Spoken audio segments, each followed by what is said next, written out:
You know, you really are quite pretty. Aw, thank you so much. That's so cute. So what are some of your hobbies? Well, I play a lot of video games. What kind of games? The game I'm into right now is free to play. You sack of shit! No, wait. It's Warframe. Oh. Well, that I can deal with.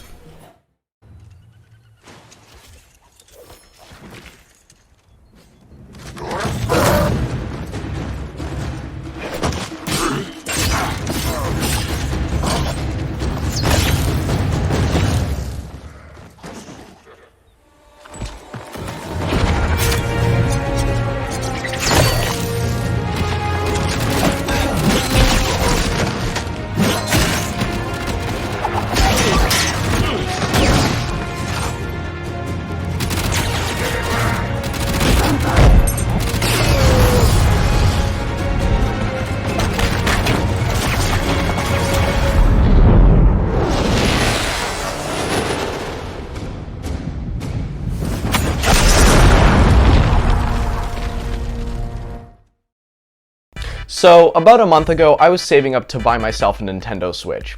I'd found myself a great deal. It came with 2 games and cost only 200 Canadian rupees. That's about 150 American for you Yankees out there. But because of my comment about my dad being a racist in the last video, and to prove he's not a racist, and me using the word Yankees just now, Karma was just like, yeah, that's not happening. He's gonna ask you to pay in Amazon gift cards. So he asked me to pay in Amazon gift cards. So since I would never trust any stranger with my massive stacks of Amazon gift cards, I had to find another deal. After some quick searching on Kijiji, I found another listing. It was for a reasonable price, but didn't include any games, and since I would have blown all my money on the Switch and wouldn't have any money left over to buy games, I had to dive into the deep, diabolical, convoluted, evil, soul-crushing realms of free-to-play games. So I did some deep, thorough research on the best free-to-play Switch games for Switch.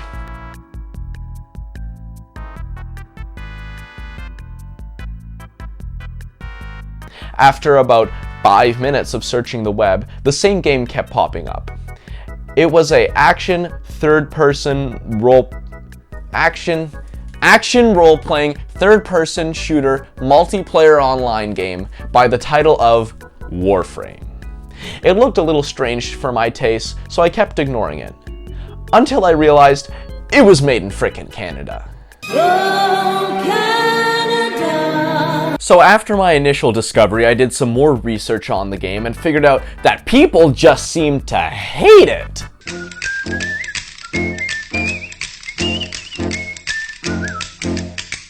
So yeah, I figured I would try the game on my PC before I got it on the Switch to avoid wasting so many gigabytes on such an ooey gooey, icky yucky, disgusting video game. I played it for a bit and I fell in love. Warframe's gameplay is a grind, but it's a fantastic grind. The primary gameplay is straight up just you being a fucking badass space ninja. You fly around the game's beautiful, dense, procedurally generated levels using the game's awesomely tight and powerful movement system. You have a roll, a slide, a double jump, a wall climb, a wall run, and a spin dash at your disposal at all times, but instead of them being separate, you can use them together to soar around the environment like the space ninja you are. The essence of the gameplay is essentially Doom 2016, but in third person. You have incredibly punchy firearms and an overpowered set of melee weapons at your side at all times. This combined with the light speed movement system and the massive influx of enemies the game throws at you at all times allows you to tear through baddies at such a crazy, mind-numbing pace, the entire game becomes this wicked, adrenaline-filled power trip. If IGN were reviewing this game, they'd probably say something along the lines of, "It really makes you feel like Warframe." Anyways, the point is, this game is awesome. I love it. Especially the part where, oh god, hey bro, stop right there. Quit raving. This isn't a things I care about video. This is supposed to be about the game's literary, atmospheric, and narrative elements. Okay, chill out, Suit Mirren from the last video. I'm getting there. Okay, I'll back off. But don't step out of line one more time, because I got my eyes on you. Okay, I'll get to the part that you came here for. So, I get Warframe on my Switch. I'm playing through the first few hours of the campaign. About 5 hours in, I make it to Venus and realize that on the map there's an icon that looks really different from the standard ones. Intrigued, I select it. The usual loading screen plays, and keeping in mind that the gameplay up until now has consisted almost exclusively of mindless, gruesome, hack and slash shoot 'em up gameplay, this plays. The air and water flowing hard, the land we call our home. Push to keep the dark from coming, feel the weight of what we owe. This, the song of sons and daughters, hide the heart of who we are. Making peace to build a future, strong, united, working till we know. The air and water flowing hard, the land we call our home.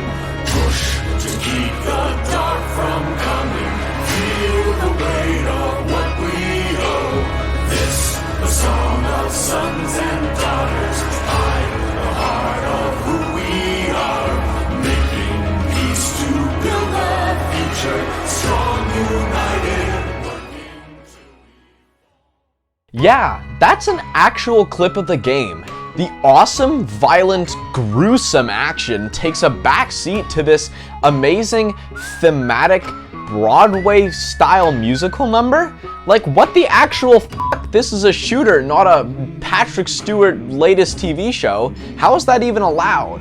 Anyways, little did I know that this 2.5 minute long cinematic would be an introduction to what would end up being one of my favorite areas in any video game. Fortuna.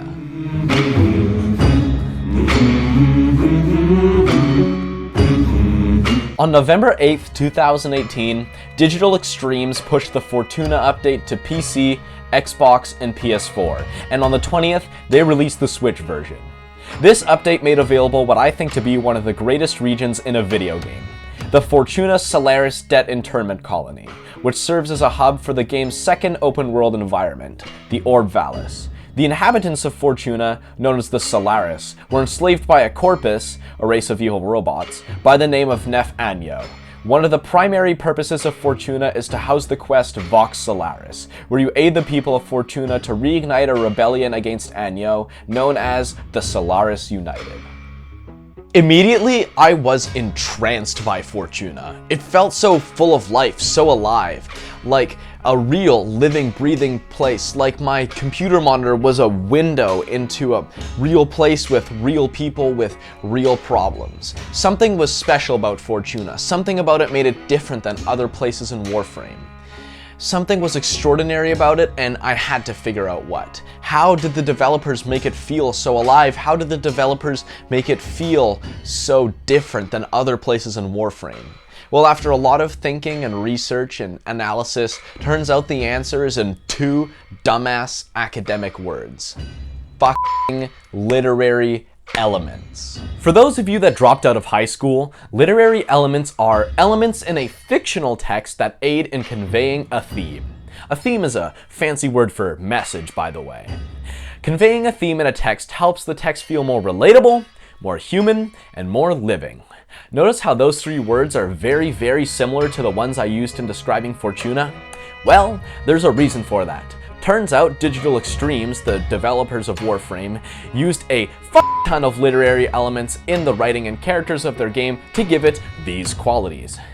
Now, if there's something you should know about me, it's that I am a huge literary nerd. So, I spent several hours combining a 360-page outline detailing all of the primary literary elements in Fortuna. Let's take a freaking look at it, shall we? So the first place we're going to stop at on our literary analysis train is the title.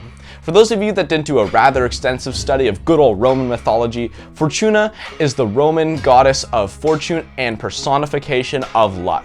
We can take this information and do a pretty easy peasy deduction on that this is symbolic of how the Corpus are trying to trick the Solaris into what Fortuna really is. They're trying to make it seem like Fortuna is this magical place where you work off your debt to return to a life of prosper and fortune, when in reality, it's a f***ing slave camp.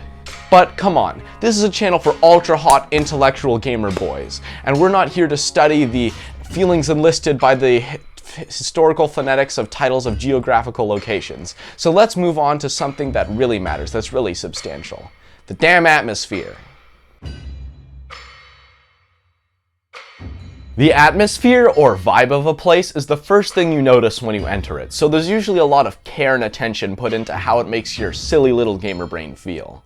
Now, the developers put a lot of NPCs into Fortuna that really don't seem to do anything other than sit around and look cool. At first glance, this may not seem to make a big difference, but on closer examination, it makes a huge impact on the information your brain processes when you enter said area. Notice how all the inhabitants of Fortuna are all kind of set up the same way. They have robotic heads and human bodies. This is a really interesting bit of artistic direction. It shows that the Solaris have been reduced to machines, but are still human, which leads us to believe that Fortuna, while it is a dead internment colony on the surface, really has something more to it. It's not just a big slave machine. Now, the next thing you'll notice about Fortuna proves a similar thing, and that's the neon lights. All of Fortuna is highlighted by these awesome, colorful blue, purple, and yellow neon lights. And I know what you're thinking. Mirren, if the developers wanted Fortuna to look like some grim, rundown slave camp, why did they add all of these colorful, fancy neon lights? Well, the reason for that is for one of my favorite elements of literature, and that's contrast. The developers use the colorfulness of the neon lights to contrast with the grim atmosphere, motif, and purpose of the rest of Fortuna to show while it is still a nasty, rundown camp of enslaved workers, it has more to it. It has purpose, life, and, forgive the pun, color. But enough about Fortuna itself. Let's talk about what's actually in Fortuna. The real meat, the real stuff, the big cheese. The amazingly written, beautifully acted, mind-bogglingly designed, goddamn characters.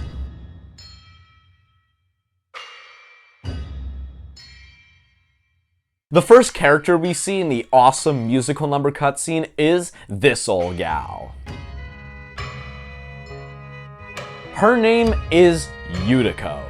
She is the leader of Fortuna and the lore-described loyal floor boss to Nef Anyo. Her main character attribute is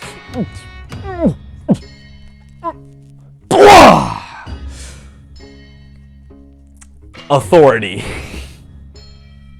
What am I doing? All right, where are we now? Okay, she is the landlord of this here apartment complex. She is the personification and representation of the evil warlord Nef Anyo in Fortuna and the evil side of Fortuna in Fortuna. She is the contrast image to the neon lights, showing that while yeah, there are still some happy human elements to Fortuna, they are all shut down and controlled by Yutiko and in turn by evil warlord Nef Anyo. And don't worry, I can already hear your angry comments, but Mirren, Yutiko used to be and then returns to the post of the rebellion against Nef Anyo. How can she be this evil personification of evilness? Well, guess what? I am aware of your thoughts, I'm aware of the lore, and my statement is still true, and she is still a representation of the oppression of the Corpus over Fortuna, because even she herself has been forced to shut down her true personality to become this loyal floor boss. So boom, get wrecked, I win. All right, now for Thursby. I love Thursby. He's the adorable little robo-man that serves as the inciting incident for the aforementioned Vox Solaris quest. He casually suggests that you go and blow up Nef Anyo's coolant tower before he can present it to the investors, whatever that means. Sadly, the Skype voice channel he was using to talk to you was unsecured and monitored by the Corpus, and things go wrong. Anyways, Thursby is cute. His main deal is that he's a shop owner who sells electrical stuff or whatever, but what really shines through about him is his personality. He's adorable. He's got spunk, a spring in his step. He talks in these fun little rhymes. If you need scrap and a snap, just talk to your junkyard diplomat. That'd be me, there's B, Thunderstruck, short on Buck, down in his luck, whatever. Tell me you wanna buy something. He is a representation of all that is wacky, weird, and rebellious of the Solaris United.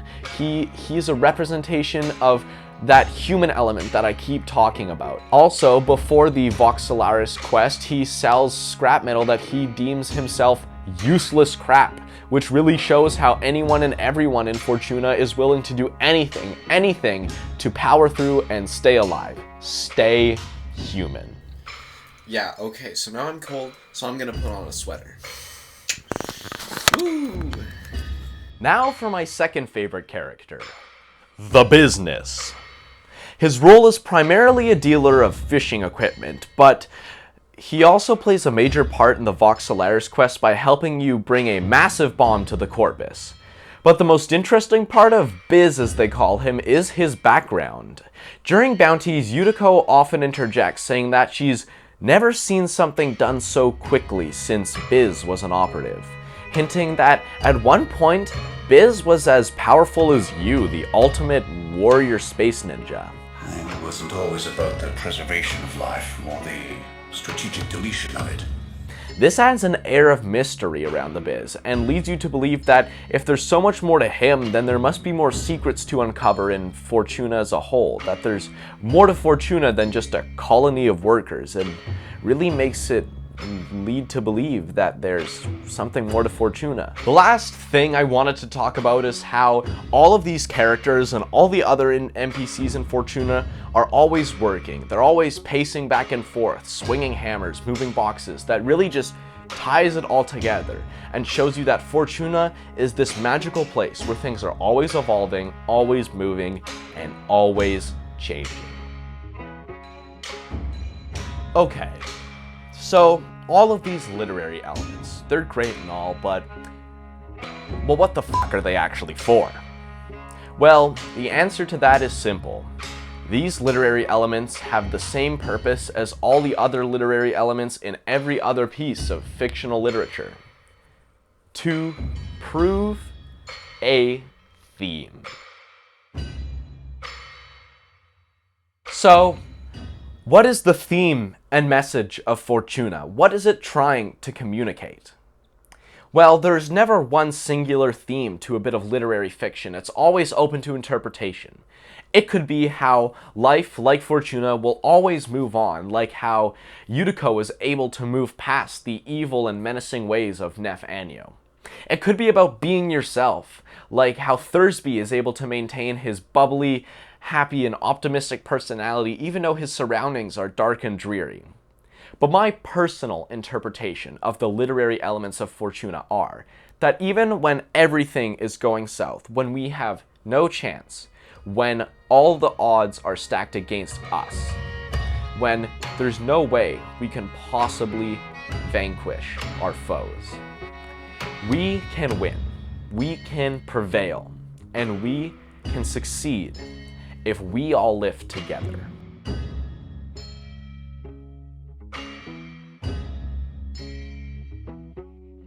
The point of all of this, all of these themes, is that whether intentional or not, every part of Fortuna was deeply thought out and has a purpose.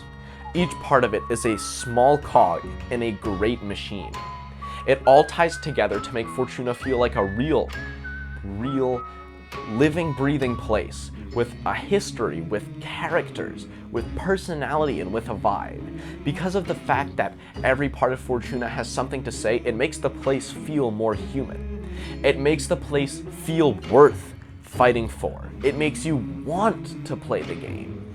It makes it feel like it has a purpose, that it's real, that every time you boot up the game, you are leaving your life and living a separate one in the world of Warframe. The land we call our home, push to keep the dark from. So what is the takeaway of all of this? Well, in my opinion, it's that Digital Extremes really does put a lot of effort into their games. They do not make games because they are a business, they make games because they are a family. They love what they do and they love each other. Their product is not one of a corporation, but one of living, breathing, working humans that love their craft. The developers at DE have taken their very humanity and, whether consciously or not, poured it into every aspect, corner, nook, and cranny of their game.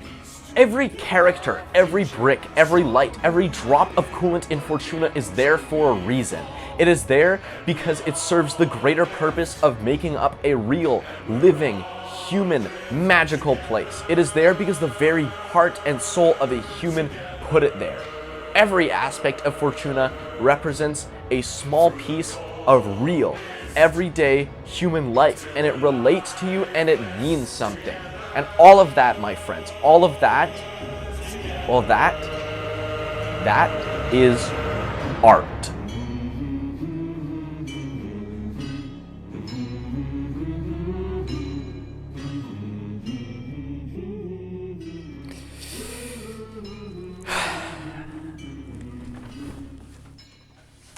All right, so that's the video, guys. Thank you so much for watching. If you've made it this far and you're still watching and you're seeing this message, thank you so much. Your patience is ridiculous. I put so much work into this video. I made a whole script outline for the first time, and I had to take out a bunch from it because there was a lot more I wanted to say, but I just didn't have the time because this video would have been like 3 hours long. This video took me almost 2 months to produce. I had to delay it a bunch because I had some personal stuff going on. I was just feeling burnt out, and I hate feeling burnt out when I work and my work isn't as good. So if you felt me getting tired towards the end of the video, that's why. I really hope you enjoyed it. It would mean a lot to me if you could leave a like, leave a comment, subscribe. It helps me out so much because I'm just starting. This channel really is, it's just a showcase for what I like and what I care about and what my thoughts are. So it really means a lot to me. It's a big validation. So that's it. I have a new video that will come soon after this, actually, that I was kind of working on near the end at the same time. It's a short film titled Wallbreaker, so stay tuned for that. I'm writing and directing and shooting it. I'm shooting it tomorrow. And that's it. That's it for this epic video. Thank you so much. Thank you for spending your time with me, and have a wonderful day. That's a wrap.